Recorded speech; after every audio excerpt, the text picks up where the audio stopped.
பெத்த அப்பானுக்கு சோறு போடாதவன் இந்த நாட்டு மக்களுக்கு எத்தனை சோறு போடுறது? பேர்பட்டவன்லாம் வந்துட்டான். கட்சி ஒழிப்பேன்மா சொத்துன்னா எல்லாரும் திமுக வந்துட்டான். நேற்று குறைந்த காலெல்லாம் பேசும். அது ரொம்ப தூரத்துக்கு ரொம்ப கொதித்தாங்க. இதெல்லாம் கொடுங்கறது அடுக்குன்னா ஆட்டுப்படிக்க அடையினா அது எப்படி அடங்கணும்னு எங்களுக்கு தெரியும்.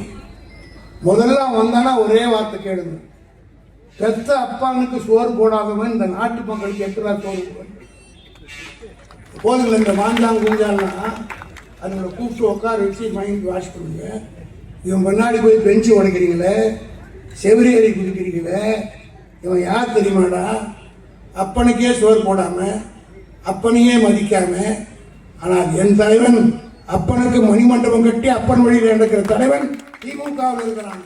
ஆனால் அங்கே இருக்கிறவன் யார் என்பதை இதெல்லாம் நம்ம சொல்லணும். எல்லாம் நம்ம குழந்தைங்க தான் இங்கே போயிருக்கு. பேர்பட்டவன்லாம் வந்துட்டான். கட்சி ஒழிப்பேன்மா சொத்துன்னா எல்லாரும் திமுக வந்துட்டான். இது ஒரு மாதிரியான கட்சி. அதுக்கு மேலே நான் சொல்ல விரும்பல. இதுக்கு துரோகம் பண்ணவெல்லாம் ஒரு மாதிரி ஆகிடுவோம். இன்னும் ஒரு மாதிரி வித்தியாசமாக போயிடும்.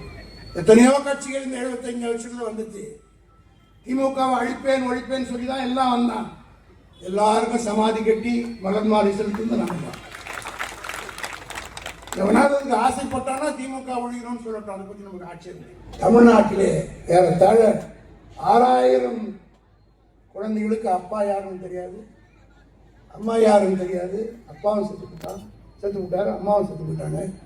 அவர்களை எல்லாம் தமிழ்நாடு பூரா கணக்கெடுத்து மாதந்தோறும் ஒவ்வொரு குழந்தைக்கும் 2000 ரூபாய் கொடுக்கிற தாய்மானவராக நம்முடைய தலைவர் தளபதி திகழ்கிறார்.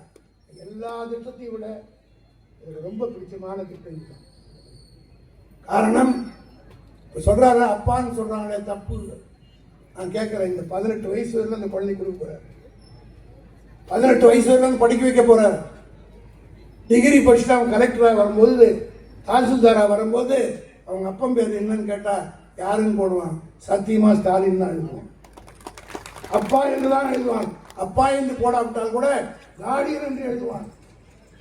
இதைத்தான் இன்றைக்கு தமிழ்நாட்டில் செய்து எல்லோருடைய மனதையும் கவர்ந்த தலைவராக தளபதி இருக்கிறார்.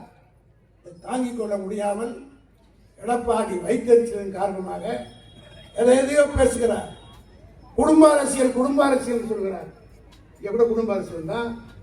சண்முகத்துடைய மகன் ராஜேஷ் நீ கட்சி நடத்துறாரா இல்லையா? தைரியமா நாங்க சொல்றோம். இங்க கூட பேசுறது ராஜேஷ் சொன்னார், RS சண்முகத்துடைய மகன் RSS ராஜேஷ் சொன்னார்.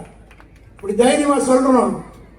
முக ஸ்டாலின், கலைஞருடைய மகன் உதயநிதி ஸ்டாலின், முக ஸ்டாலின் மகன் சொல்லி ஓட்டுக்கு நாங்கள் மக்கள் மத்தியில் சொல்லி இன்னும் ஜெயிச்சு ஆட்சி நடத்திருக்கிறோம். பிளே ஸ்டோர் மற்றும் ஆப் ஸ்டோரில் இருந்து பாலிமர் செயலியை QR கோடு மூலம் பதிவிறக்கம் செய்யுங்கள். செய்திகளை உடனுக்குடன் பெறுங்கள்.